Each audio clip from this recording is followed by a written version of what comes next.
Sisimulan na ng House Committee on Justice sa susunod na linggo ang deliberasyon sa dalawang impeachment complaint laban kay Pangulong Bongbong Marcos. Ayon kay Batangas 2nd District Representative Jervil Luistro, chairperson ng nasabing komite, pag-iisahin nila ang dalawang reklamo sa unang pagdinig. Wala rin muna silang iimbitahan na complainant, testigo o kahit na ang Pangulo na siyang respondent.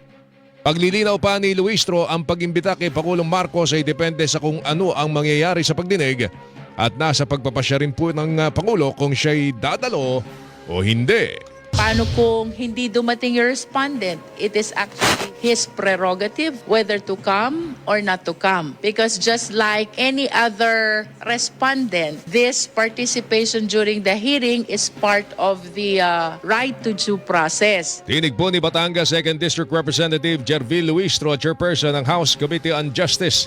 Sinabi naman ni Caloocan City 2nd District Representative Edgar Erice na makabubuting dumalo ang Pangulo sa pagdinig. Mahalaga din sagutin niya para maliwanagan ng taong bayan dahil nakikita ko dun sa ang pinakamahalagang sagutin niya yung allegations ng Makabayan Black na talagang nagkaroon ng problema yung 2023, 2024 and 25 national budget. Tinig po ni Caloocan City 2nd District Representative Edgar Erice.